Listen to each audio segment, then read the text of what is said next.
कहानी की शुरुआत होती है साल 1941 में, जहां फ्रांस की एक जेल में जेम्स मैकेलन नाम के आदमी को दुश्मनों को हथियार बेचने और शहर का माहौल खराब करने के जुर्म में गिरफ्तार कर लिया गया था। एक रात कुछ सिपाही उसे घसीट कर मौत की सजा देने के लिए लाए। अपनी मौत को करीब देखकर मैकेलन जोर जोर से कहने लगा कि मेरी आने वाली नस्लें मेरे इस अधूरे काम को बरकरार रखेंगी। तभी एक जल्लाद ने आग में उबल रहे एक मास्क को उसके चेहरे पर पहना दिया। इसके बाद कहानी 360 साल आगे आई, जहां एक आदमी जिसका नाम जेम्स मैकेलन है, नेटो की बिल्डिंग के अंदर खड़ा होकर अपनी कंपनी के बनाए हुए नए हथियार दिखा रहा था। उसकी कंपनी का नाम मार्स इंडस्ट्रीज है, जिस पर सारा पैसा नेटो ने ही लगाया है। ये आधुनिक हथियार नैनो टेक्नोलॉजी से बनाए गए थे और इनका नाम है नैनोमाइट्स। जेम्स ने बताया कि ये नैनोमाइट्स किसी भी चीज को खत्म कर सकते हैं, फिर चाहे वो कितनी ही ठोस चीज से क्यों ना बनी हो, और अगर हम चाहें तो इनके इस्तेमाल से पूरे के पूरे शहर को तबाह कर सकते हैं। लेकिन ये किसी न्यूक्लियर बम की तरह नहीं है, ना तो ये किसी तरह की रेडिएशन छोड़ते हैं और इन्हें कंट्रोल करना बहुत आसान है। जब कहोगे रुक जाओ, रुक जाएंगे। फिर जेम्स ने बताया कि नैनो टेक्नोलॉजी को किर्गिस्तान की फैक्ट्री से यहाँ भेजा जाएगा और फिर हम इसे नेटो के गोदाम में रखेंगे। अगले दिन 4 नैनोमाइट बॉम्ब्स को एक सूटकेस में रखकर नेटो की फोर्सेस को सौंप दिया गया। इस मिशन की जिम्मेदारी ड्यूक और रिपकॉर्ड नाम के 2 सिपाहियों को दी गई, मगर रास्ते में अचानक से एक रहस्यमयी एयरक्राफ्ट उनके हेलीकॉप्टर के पास पहुंचा और उसने ताबड़तोड़ फायरिंग करके नेटो फोर्सेस के आदमियों को मारना शुरू कर दिया। इस हमले के जवाब में नेटो के फौजियों ने भी तरह तरह की मिसाइल्स उन पर चलाई, लेकिन उस अनजान एयरक्राफ्ट पर बिल्कुल भी असर नहीं हुआ। अपने एडवांस हथियारों का इस्तेमाल करके एयरक्राफ्ट ने नेटो की सेना के सारे ट्रक उड़ा दिए और एयरक्राफ्ट को जमीन पर उतार दिया। फिर एक औरत बाहर आई जो कि इस टुकड़ी की कैप्टन भी थी। उस औरत के साथियों ने सभी बचे हुए फौजियों को मार गिराया और इसी अफरा तफरी के बीच उसने नैनोमाइट्स वाला सूटकेस निकाल लिया और वहां से जाने लगी। लेकिन जैसे ही ड्यूक को ये बात पता चली तो वो उस औरत का पीछा करने लगा। जब उन दोनों का एक दूसरे से सामना हुआ तो ड्यूक ने उस औरत को पहचान लिया। उसका नाम बैरनेस है। बैरनेस ने तुरंत निकलने के लिए हमला किया और वहां से जाने लगी, मगर तभी अचानक वहां एक रहस्यमयी सेना पहुंच गई। उन्होंने और भी ज्यादा एडवांस हथियारों का इस्तेमाल करके बैरनेस के साथियों को घायल कर दिया। ये देखकर ड्यूक ने बैरनेस का पीछा किया और उसके हाथों से सूटकेस छीन लिया, मगर फिर वो दूसरी टीम के सिपाही ड्यूक से सूटकेस मांगने लग गए। ड्यूक ने उन्हें साफ साफ मना किया कि मैं मर जाऊंगा, ये नहीं दूंगा, हम नेटो की तरफ से हैं, तुम किसकी साइड हो। फिर उस फौज ने ड्यूक को भरोसा दिलाने के लिए अपना लाइव प्रोजेक्टर ऑन किया, जिसमें जनरल हॉक कहने लगा कि ये सूटकेस इन्हें दे दो ताकि ये लोग इसे कुछ देर के लिए डीएक्टिवेट कर दें और ये गुंडे सूटकेस को ट्रैक ना कर पाएं। लेकिन ड्यूक इसके बाद भी नहीं माना और कहने लगा कि पहले मुझे इसे डीएक्टिवेट करके दिखाओ। सूटकेस के डीएक्टिवेट होते ही ड्यूक और रिपकॉर्ड उनके साथ जाने के लिए मान गए। कुछ देर बाद एयरक्राफ्ट इजिप्ट के रेगिस्तान में बनी हुई एक खुफिया जगह पर पहुंच गया, जिसे ये लोग पिट कहते हैं। जब वो लोग वहां पहुंचे तो जनरल हॉक ने ड्यूक और रिपकॉर्ड का स्वागत करते हुए उन्हें बताया कि मैं जीआई जो नाम की एक टॉप सीक्रेट मिलिट्री यूनिट का कैप्टन हूं और इस महान टीम को दुनिया भर के देशों से चुन चुन कर लाए गए सबसे बेहतरीन सोल्जर्स को मिलाकर बनाया गया है। तभी जेम्स ने लाइव प्रोजेक्टर के जरिए जीआई जो टीम से संपर्क किया, लेकिन वो बहुत गुस्से में था क्योंकि उसे डर था कि नैनोमाइट बॉम्ब्स में से कोई टूट तो नहीं गया। जेम्स ने टीम के एक आदमी को नैनोमाइट सूटकेस को खोलने का ऑर्डर दिया। उस आदमी ने सूटकेस का पिन डाला और सूटकेस के खुलते ही ये कंफर्म हो गया कि चारों नैनोमाइट्स एकदम सुरक्षित हैं। ये देखकर जेम्स शांत हो गया और उसने तुरंत लाइव प्रोजेक्टर को बंद कर दिया। फिर एक सबमरीन पर जाने के बाद जेम्स ने अपना सारा गुस्सा बैरनेस पर निकालना शुरू कर दिया, क्योंकि उसने नैनोमाइट वाले सूटकेस को अपने हाथों से गवा दिया। लेकिन इससे ये भी पता चला कि इस हमले के पीछे जेम्स ही था, ताकि वो बिना शक पैदा किए अपने बनाए हुए हथियारों का इस्तेमाल कर सके। जेम्स ने ये भी बताया कि मैंने बड़ी चालाकी से जीआई जो के लोगों से वो सूटकेस खुलवा लिया। फिर जब वो बंद हुआ तो ऑटोमेटिकली ट्रैकर ऑन हो गया। इससे उन्हें इजिप्ट के रेगिस्तान में मौजूद उनकी लोकेशन का पता चल गया। इसके बाद जेम्स ने बैरनेस और स्टॉर्म शैडो को हुक्म दिया कि किसी भी हालत में तुम्हें जीआई जो से वो सूटकेस छीन कर लाना होगा, और साथ ही उसने अपने एक वफादार आदमी ज़ार्टैन को पानी के अंदर वाले बेस में इस मिशन की तैयारी करने को कहा। हेडक्वार्टर्स पहुंचने पर हमने डॉक्टर नाम के एक साइंटिस्ट को देखा। इस सब के पीछे का दिमाग डॉक्टर ही था। अपने एक्सपेरिमेंट्स के दम पर डॉक्टर ने लिक्विड नैनोमाइट्स की मदद से एक स्पेशल फोर्स को तैयार किया था। अपने शरीर में नैनोमाइट्स होने की वजह से इन फौजियों को ना तो डर महसूस होता था और ना ही दर्द। इस नई और खतरनाक फोर्स को डॉक्टर ने कोबरा ट्रूप्स का नाम दिया। इसके साथ ही डॉक्टर ने बताया कि इन सब को हम अपने हिसाब से कंट्रोल कर सकते हैं, ये कभी हमें दगा नहीं देंगे। कोबरा फोर्स की काबिलियत से खुश होकर जेम्स ने डॉक्टर से कहा कि इस सेना को बैरनस और स्टॉर्म शैडो की मदद करने के लिए भेजा जाए, जो कि जीआई जो हेडक्वार्टर्स से नैनोमाइट वाला वो सूटकेस छीनने की तैयारी कर रहे थे। अब जेम्स ने इस बात का खुलासा किया कि दुनिया पर कब्जा करने वाले अपने सपने को पूरा करने के लिए मैंने 3 नैनोमाइट मिसाइल्स को तैयार किया है, ताकि इनके इस्तेमाल से मैं रशिया, चाइना और यूएसए पर हमला कर सकूं। एक बार इनकी राजधानी गिरा दी तो फिर कोई नहीं बीच में आएगा। इसी बीच पिट में ड्यूक ने जनरल हॉक से कहा कि मैं भी इस टीम में शामिल होना चाहता हूँ। साथ ही उसने ये भी बताया कि मैं बैरनस को बहुत अच्छे से जानता हूँ, जो कि उस एयरक्राफ्ट की कैप्टन थी जिसने उनके ऊपर हमला किया था। इधर बैरनस अपने घर लौटने के बाद अपने पति डैनियल से मिली। डैनियल ने कहा कि मैं बहुत परेशान हो रहा था, तुम्हारी कोई खोज खबर नहीं थी मुझे। इस पर बैरनस ने उसे शांत करते हुए कहा कि इतनी चिंता मत किया करो। फिर जब डैनियल कमरे से बाहर गया तो स्टॉर्म शैडो अचानक से वहां पहुंच गया और बैरनस को चेतावनी देने लगा कि ध्यान मत भटकाओ, हमें आज ही इस मिशन को पूरा करना होगा। स्टॉर्म के जाने के बाद बैरनस ने एक अंगूठी का डब्बा खोला, जिससे उसकी 4 साल पुरानी यादें ताजा होने लगी। बैरनस को वो वक्त याद आया जब ड्यूक ने उसे एक पार्टी में प्रपोज किया था। वो एक दूसरे से प्यार करते थे। बैरनस का छोटा भाई रेक्स, जो कि मिलिट्री साइंटिस्ट था, पास ही खड़ा ये सब देख रहा था। बैरनस ने कहा कि मैं तुम्हारी अंगूठी तो ले लेती हूँ, लेकिन एक शर्त है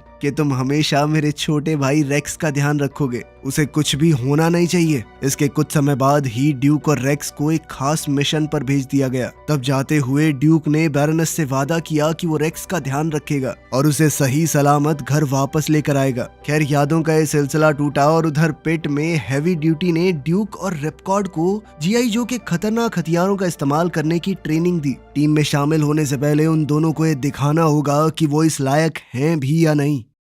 कुछ दिन बाद जनरल ने रिजल्ट्स का ऐलान किया। ड्यूक और रिपकॉर्ड को जीआई जो टीम में शामिल होने के लिए मंजूरी मिल गई थी। ठीक उसी रात जब पूरा पिट एकदम शांत था और टीम के ज्यादातर लोग आराम कर रहे थे, तभी अचानक से नुकीले मुंह वाला एक एयरक्राफ्ट पिट की दीवार को तोड़कर सीधा अंदर घुस गया। फिर स्टॉर्म शैडो, ज़ार्टैन और कोबरा फोर्स के कुछ फौजी बाहर निकले। जीआई जो के एक सैनिक को निशाना बनाने के बाद ज़ार्टैन ने उसके कपड़े पहन लिए और सीधा जनरल हॉक के कमरे की तरफ बढ़ गया ताकि अचानक से हमला कर सके। ठीक उसी वक्त बैरनस और स्टॉर्म शैडो ने भी तिजोरी खोलकर नैनोमाइट्स वाला वो सूटकेस बाहर निकाल लिया, लेकिन घायल होने के बावजूद भी जनरल हॉक ने जैसे तैसे इमरजेंसी अलार्म को एक्टिवेट कर दिया और अलार्म सुनते ही पूरी टीम हरकत में आ गई। उन्होंने घुसपैठियों को रोकने के लिए सबसे पहले तो उनके एयरक्राफ्ट को तबाह किया। एयरक्राफ्ट को तबाह हुआ देखकर बैरनस के कुछ आदमी लड़ते हुए पिट के कंट्रोल रूम में घुस गए और पिट की छत को खोल दिया ताकि बाकी लोगों को भागने में मदद मिल सके।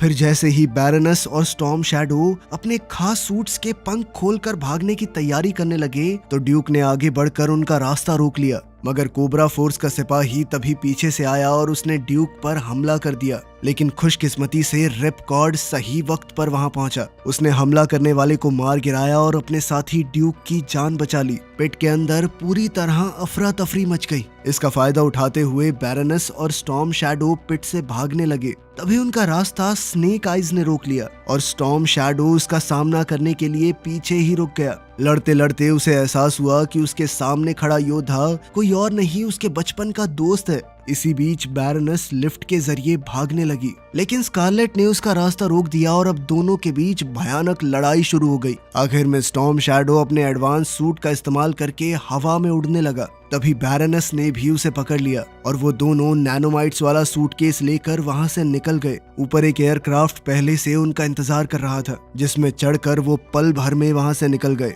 उधर पिट में रिपकॉर्ड ने देखा कि बैरनस के साथ लड़ाई करते वक्त स्कारलेट घायल हो गई थी। इसी बीच स्नेक आइज को भी अपना बचपन याद आने लगा। उसने अपने बचपन के दिनों को देखा कि वो टोक्यो में है, जहां उसने एक मंदिर से खाना चुराया था और पकड़े जाने के बाद स्टॉर्म शैडो ने उसकी जमकर पिटाई भी की, लेकिन इतने में मास्टर ने उन्हें देख लिया था। उन्होंने स्नेक आइज को मंदिर में ही रुककर मार्शल आर्ट सीखने को कहा। इधर आज की दुनिया में हेडक्वार्टर्स के अंदर जेम्स ने बैरोनेस और स्टॉर्म शैडो को अपना पहला आतंकवादी हमला करने को कहा। वो कहने लगा कि सबसे पहले हम पेरिस में एक नैनोमाइट बॉम्ब का इस्तेमाल करेंगे, क्योंकि फ्रांस की सरकार ने मेरे पूर्वजों पर अत्याचार किए थे। दूसरे कमरे में डॉक्टर ने ज़ार्टैन के शरीर में नैनोमाइट्स का इंजेक्शन लगा दिया ताकि इसकी मदद से वो अपना हुलिया बदलने में पूरी तरह कामयाब हो जाए। उधर पिट में मौजूद ड्यूक और बाकी फौजियों को शक होने लगा कि इन सभी हमलों के पीछे छुपा हुआ मास्टरमाइंड कोई और नहीं बल्कि जेम्स ही है। उसके कुछ देर बाद ब्रेकर ने बैरोनेस के बारे में नई जानकारी ढूंढ निकाली, जिससे उन्हें ये पता चल गया कि उसकी शादी डैनियल से हो चुकी है, जो कि एक ऐसा साइंटिस्ट है जिसका नैनोमाइट टेक्नोलॉजी को बनाने में बहुत बड़ा हाथ है। ये समझकर कि बैरोनेस बॉम्ब को एक्टिवेट करने के लिए डैनियल के पास जाएगी, जीआई जो की टीम तुरंत डैनियल की लैब की तरफ रवाना हो गई। पेरिस की तरफ उड़ान भरते हुए ड्यूक को 4 साल पहले की घटनाएं याद आने लगी। रेक्स के साथ जब वो मिशन पर गया तो रेक्स एक लैब में घुस गया, पर तभी एक फाइटर प्लेन ने लैब पर बम गिरा दिया, जिससे भयानक धमाका हुआ और रेक्स की मौत हो गई। अपने वादे को पूरा न कर पाने की वजह से ड्यूक बैरोनेस का सामना नहीं कर पाया और तब से लेकर आज तक दोनों के बीच की दूरियां बढ़ती चली गई। पेरिस पहुंचने के बाद बैरोनेस और स्टॉर्म शैडो डैनियल की लैब में जबरदस्ती घुस गए और उसे सूटकेस के अंदर मौजूद सभी नैनोमाइट बॉम्ब्स को एक्टिवेट करने पर मजबूर करने लगे। बम एक्टिवेट होते ही स्टॉर्म शैडो ने डैनियल को मार दिया। ठीक उसी वक्त जब जीआई जो की टीम एक वैन में सवार होकर लैब की तरफ जा रही थी, तभी रास्ते में उनकी नजर बैरोनेस और स्टॉर्म शैडो पर पड़ गई और वो तुरंत उनका पीछा करने लगे। फिर जब बैरोनेस नैनोमाइट से धमाका करने के लिए आईफिल टावर की तरफ बढ़ रही थी तो उसने स्कारलेट को अपना पीछा करते हुए देखा। बैरोनेस ने उस पर गोली चला दी, जिससे स्कारलेट बाइक से दूर जा गिरी, लेकिन रिपकॉर्ड ने सही वक्त पर पहुंचकर स्कारलेट को बचा लिया। फिर ड्यूक और रिपकॉर्ड ने बैरोनेस की गाड़ी का पीछा करना जारी रखा, जबकि उन पर लगातार मिसाइलों से हमले हो रहे थे। इसी बीच स्नेक आइज गाड़ी के नीचे फिसलकर घुसने में कामयाब हो गया। उसने गाड़ी के चारों टायर्स पर गोलियां चलाई, लेकिन गाड़ी को रोक नहीं पाया और ना चाहते हुए भी उसे पीछे हटना पड़ा। तभी अचानक तेजी से आती हुई एक ट्रेन बैरोनेस की गाड़ी से टकरा गई और गाड़ी में जबरदस्त धमाका हो गया। लेकिन इतने बड़े धमाके के बाद भी बैरोनेस और स्टॉर्म शैडो बच गए। फुर्ती से काम करते हुए उन्होंने नैनोमाइट बॉम्ब्स को रॉकेट लॉन्चर पर लगा दिया और फिर आईफिल टावर के पास वाली इमारत की तरफ बढ़ने लगे। तभी ड्यूक ने बैरोनेस को लिफ्ट में जाते हुए देख लिया। ड्यूक उसे रोकने के लिए दौड़ पड़ा, जबकि रिपकॉर्ड भी स्टॉर्म शैडो को रोकने की पूरी कोशिश कर रहा था, लेकिन बदकिस्मती से स्टॉर्म शैडो ने नैनोमाइट मिसाइल को आईफिल टावर की तरफ दाग दिया और फिर कुछ ही सेकंडों के अंदर नैनोमाइट्स ने आईफिल टावर को खाना शुरू कर दिया। काम पूरा होने के बाद जब बैरोनेस एयरक्राफ्ट पर चढ़ने की तैयारी कर रही थी, तभी ड्यूक भी वहां पहुंच गया। ड्यूक ने पूरी जान लगा दी ताकि वो नैनोमाइट्स को एक्टिवेट करने वाले रिमोट कंट्रोल को छीन सके और आखिरकार वो बैरोनेस तक पहुंचने में कामयाब भी हो गया। ड्यूक जबरदस्ती प्लेन में घुस गया। फिर उसने रिमोट के जरिए आईफिल टावर को तोड़ रहे नैनोमाइट्स को डीएक्टिवेट कर दिया, लेकिन तब तक नुकसान हो चुका था और देखते ही देखते आईफिल टावर मिट्टी में मिल गया। तभी इस भगदड़ के बीच ब्रेकर को कोबरा फोर्स के एक फौजी की लाश मिली। ब्रेकर तुरंत उसके दिमाग की सारी मेमोरीज को निकालने की कोशिश में लग गया, मगर चालाक डॉक्टर ने दूर से ही लाश के अंदर मौजूद नैनोमाइट्स को एक्टिवेट कर दिया और नैनोमाइट्स ने लाश को पूरी तरह राख में बदल दिया। लेकिन इतने समय में भी ब्रेकर मेमोरी के कुछ हिस्सों को उसके दिमाग से निकाल चुका था। इसके कुछ देर बाद फ्रेंच मिलिट्री वहां पर पहुंच गई। उन्होंने ब्रेकर, स्कारलेट और हेवी ड्यूटी को गिरफ्तार कर लिया। हालांकि स्नेक आइज गिरफ्तारी से बच निकला।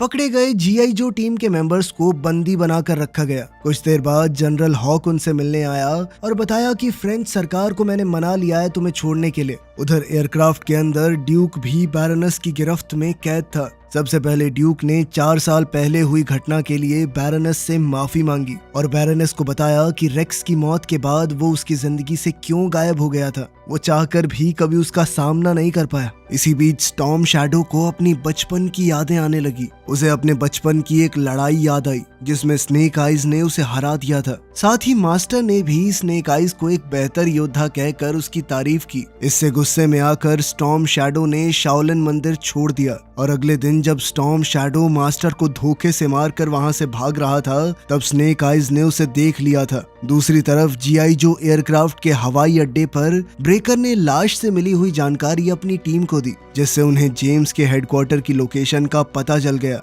जेम्स नॉर्थ पोल के इलाके में समुद्र की गहराई में छुपा हुआ था। दूसरी तरफ बैरोनेस और स्टॉर्म शैडो ड्यूक को एक बर्फीली सुरंग के अंदर ले गए। इसी दौरान जब गार्ड्स कुछ पल के लिए सतर्क नहीं थे तो ड्यूक अचानक से नैनोमाइट वाला सूटकेस छीनकर भागने लगा। तभी स्टॉर्म शैडो ने ड्यूक पर हमला करके उसे नीचे गिरा दिया। ड्यूक भले ही पकड़ा गया लेकिन उसने बड़ी चालाकी से सूटकेस में लगे हुए ट्रैकर को भी एक्टिवेट कर दिया ताकि उसकी टीम उस तक आसानी से पहुंच जाए। इसके बाद ड्यूक को बर्फ के नीचे छुपे हुए मार्स इंडस्ट्रीज के हेडक्वार्टर्स में ले जाया गया, जहां जेम्स ने उसे उकसाना शुरू कर दिया और फिर ड्यूक ने गुस्से में आकर उसकी नाक तोड़ दी और फिर जेम्स के आदमी बेरहमी से ड्यूक को पीटने लगे। ये सब देखकर बैरोनेस को ड्यूक के साथ बिताए हुए सभी लम्हे याद आने लगे। इसी दौरान एयरक्राफ्ट में सवार जीआई जो टीम भी नॉर्थ पोल पहुंची और हमले की तैयारियों में जुट गई। जेम्स ड्यूक को डॉक्टर के पास ले गया जो कि नैनोमाइट्स को कंट्रोल करने वाला साइंटिस्ट है। तभी डॉक्टर ने एक्टिवेटेड नैनोमाइट बॉम्ब्स को उन मिसाइल्स में फिट करना शुरू कर दिया जो कि दुनिया के 3 बड़े शहरों पर हमला करने के लिए उड़ने वाले हैं। इसी समय जीआई जो टीम बर्फीली सुरंग तक पहुंच गई जो कि बेस के अंदर जाने का रास्ता था। जीआई जो टीम ने वहां तैनात सभी सैनिकों को मार गिराया। उसी वक्त डॉक्टर ने भी ड्यूक के शरीर में नैनोमाइट्स डालने की पूरी तैयारी कर ली। फिर जब डॉक्टर ने अपना मास्क हटाया तो उसकी असली पहचान सामने आई। वो कोई और नहीं बल्कि रेक्स था, बैरोनेस का छोटा भाई, जिसे ड्यूक आज तक मरा हुआ समझ रहा था। रेक्स ने बताया कि उस दिन लैब के अंदर मेरी मुलाकात डॉक्टर माइंड बेंडर से हुई जो नैनोमाइट्स की खोज करने वाला पहला साइंटिस्ट था। धमाके से ठीक पहले हम दोनों भाग निकले और जिंदा रहने में कामयाब हो गए। तभी से मैं इस नैनोमाइट टेक्नोलॉजी को सुधारने की कोशिश कर रहा हूँ और दिन रात इसी मिशन को पूरा करने में लगा रहता हूँ। फिर तैयारी पूरी होते ही जेम्स ने तीनों मिसाइल्स को लॉन्च कर दिया, मगर पास ही में मौजूद स्नेक आइज ने हवा में उड़ती हुई मिसाइल्स को देख लिया और उनमें से एक को तो उड़ने के कुछ देर बाद ही तबाह कर दिया। ये देखकर स्टॉर्म शैडो समझ गया कि जीआई जो टीम को मार्स इंडस्ट्रीज के सीक्रेट बेस के बारे में पता चल चुका है। उसने अचानक से होने वाले हमले के लिए कोबरा फोर्स को तैनात कर दिया। इसी बीच बैरोनेस और भी ज्यादा परेशान होने लगी क्योंकि ड्यूक के साथ बिताए हुए लम्हे उसका पीछा ही नहीं छोड़ रहे थे। इसी वजह से उसके दिमाग में उलझनें पैदा होने लगी। तभी वॉशिंगटन में यूएसए के प्रेसिडेंट को सुरक्षित बंकर में ले जाया गया क्योंकि प्रेसिडेंट की टीम को खबर मिल गई थी कि एक मिसाइल राजधानी की तरफ बढ़ रही है। इसी बीच रिपकॉर्ड ने एक एयरक्राफ्ट में उड़ान भरी ताकि मिसाइल्स को रोका जा सके। बाकी की जीआई जो टीम जेम्स के छुपे हुए हेडक्वार्टर्स के अंदर तक पहुंच गई। अपनी यादों से परेशान होकर बैरोनेस डॉक्टर की लैब में घुस गई और अचानक डॉक्टर पर हमला करके ड्यूक को बचा लिया। इसके बाद जब ड्यूक ने बैरोनेस की गर्दन की तरफ देखा तो वो समझ गया कि ये निशान किस चीज का है। बैरोनेस पहले ही नैनोमाइट्स का शिकार बन चुकी है। घायल डॉक्टर ने रिमोट कंट्रोल का इस्तेमाल करके बैरोनेस को बेहोश कर दिया और ड्यूक को धमकी देने लगा कि अगर कोई भी होशियारी दिखाई तो बैरोनेस को जान से मार दूंगा। फिर डॉक्टर ने ड्यूक को बताया कि 4 साल पहले जब तू चला गया था उस वक्त मैंने अपनी बहन को टूटा हुआ और अकेला देखा। तब मैंने चुपके से बैरोनेस के शरीर में नैनोमाइट्स से भरे इंजेक्शन लगा दिए ताकि मैं उसे कंट्रोल कर सकूं। वो हमेशा मेरे लिए वफादार रहे। तभी बेस के दूसरे हिस्सों में स्नेक आइज और उसकी बाकी टीम दुश्मनों का सामना करते हुए आगे बढ़ते रहे। मेन सबमरीन पर जनरल हॉक ने हेवी ड्यूटी को पानी के अंदर वाले बेस पर हमला करने का ऑर्डर दिया, लेकिन हमला शुरू होने से पहले ही कोबरा फोर्सेस ने जीआई जो टीम का रास्ता रोक लिया। इसके बाद पानी के अंदर एक जबरदस्त मुकाबला शुरू हुआ। अपने दुश्मनों को साफ करते हुए जीआई जो की टीम मिसाइल्स के कंट्रोल रूम तक पहुंच गई और वहीं से रिपकॉर्ड को बची हुई मिसाइल्स की तरफ जाने का रास्ता बताने लगे। व्हाइट हाउस में यूनाइटेड स्टेट्स के प्रेसिडेंट को मार्स इंडस्ट्रीज के बनाए हुए बंकर में पूरी सुरक्षा के साथ ले जाया गया। इस वक्त कोबरा फोर्स ने जीआई जो सबमरीन पर हमला बोल दिया। इसके जवाब में जनरल हॉक ने भी हैवी ड्यूटी से कहा कि जल्द से जल्द बेस के कमजोर इलाकों को अपना शिकार बनाओ। तभी बेस के अंदर जेम्स को ड्यूक ने घेर लिया। बौखलाए हुए जेम्स ने ड्यूक को जिंदा जलाने की कोशिश की, लेकिन ड्यूक ने जीआई जो के हथियार का इस्तेमाल करके जेम्स पर पलटवार कर दिया, जिससे आग उल्टा जेम्स की तरफ मुड़ गई। जेम्स का चेहरा बुरी तरह जलने लगा और इसी अफरा तफरी के बीच डॉक्टर नीचे गिर गया और रिमोट कंट्रोल आ गया ड्यूक के हाथ में, जिसके बाद ड्यूक बैरोनेस को दोबारा होश में ले आया। जैसे ही बैरोनेस होश में आ गई तो मौका देखकर डॉक्टर घायल जेम्स के साथ जल्दी से भाग निकला। ऊपर आसमान में रिपकॉर्ड ने एक मिसाइल को उसके टारगेट तक पहुंचने से पहले ही खाक कर दिया। इसके बाद बिना रुके अपना एयरक्राफ्ट दूसरी मिसाइल की तरफ मोड़ लिया, जो कि वॉशिंगटन की तरफ तेजी से बढ़ रही थी। अचानक बंकर के अंदर चौंका देने वाला धोखा हुआ। प्रेसिडेंट के स्टाफ के एक आदमी ने सभी बॉडीगार्ड्स पर गोलियां चला दी। उसके कुछ सेकंड बाद एक आदमी छुपे हुए रास्ते से बाहर आया और जब प्रेसिडेंट ने उसे देखा तो उसकी आंखें फटी की फटी रह गई। वहीं स्नेक आइज उस जगह पर पहुंच गया जहां से सभी तोपों को लोग कंट्रोल कर रहे थे और उसने हमला करने वाले सैनिकों को ही मार दिया। इसके बाद उसका सामना हुआ स्टॉर्म शैडो से। दोनों के बीच एक बार फिर से जबरदस्त लड़ाई शुरू हो गई। इसी वक्त डॉक्टर जेम्स के साथ सबमरीन में भागने लगा, लेकिन तभी ड्यूक और बैरोनेस जल्दी से एक दूसरी सबमरीन में उनका पीछा करने लगे। स्नेक आइज और स्टॉर्म शैडो के बीच लड़ाई तब तक चल रही थी जब तक कि स्नेक आइज ने आखिरकार उसे हरा नहीं दिया। जैसे ही मिसाइल वॉशिंगटन के करीब पहुंची तो रिपकॉर्ड ने बिल्कुल सही वक्त पर पहुंचकर मिसाइल को उड़ा दिया। इसी बीच एक्टिवेटेड नैनोमाइट्स उसके एयरक्राफ्ट पर चिपक गए और नैनोमाइट्स ने तुरंत अपना असर एयरक्राफ्ट पर दिखाना शुरू कर दिया। कोई और रास्ता ना मिलने पर रिपकॉर्ड ने नैनोमाइट्स से ढके हुए एयरक्राफ्ट को अंतरिक्ष की तरफ उड़ा दिया और धमाका होने से पहले एयरक्राफ्ट से इजेक्ट कर दिया। नॉर्थ पोल में डॉक्टर, जो अब पूरी तरह अपने आपे से बाहर हो चुका था, उसने अपने आदमियों को बेस और लैब को तबाह करने का हुक्म दिया। इस वजह से पानी में मौजूद सीक्रेट बेस में धमाके होने लग गए। अब बेस को तबाह होता देखकर स्कारलेट ब्रेकर और स्नेक आइज लिफ्ट की तरफ दौड़ने लगे और बिल्कुल सही वक्त पर बेस के ऊपर आ गए। वहीं सबमरीन के अंदर डॉक्टर जेम्स के जले हुए शरीर में नैनोमाइट्स के इंजेक्शन लगाने लगा और अब जेम्स का सर लोहे में बदल गया। साथ ही उसे एक नया नाम मिल गया, डेस्ट्रो। डॉक्टर ने खुद को भी नैनोमाइट्स का इंजेक्शन लगाया और खुद कोबराज का कमांडर बन गया। कुछ ही देर में जीआई जो टीम ने सबमरीन को घेर कर दोनों को पकड़ लिया। आखिरकार उन्हें एक हाई सिक्योरिटी जेल में डाल दिया गया। बाद में साइंटिस्टों ने ड्यूक को बताया कि बैरोनेस के शरीर से नैनोमाइट निकालने में बहुत समय लगेगा। इस पर ड्यूक ने बैरोनेस से वादा किया कि तुम्हें बचाने के लिए जो कुछ हो सकेगा मैं सब करूंगा। चलो, विलन गए जेल में, अपने हीरो को हीरोइन मिल गई। हो गई हैप्पी एंडिंग। मिलते हैं अगली वीडियो में। वीडियो पसंद आई तो लाइक कर देना, चैनल को सब्सक्राइब कर लेना। मिलते हैं अगली वीडियो में।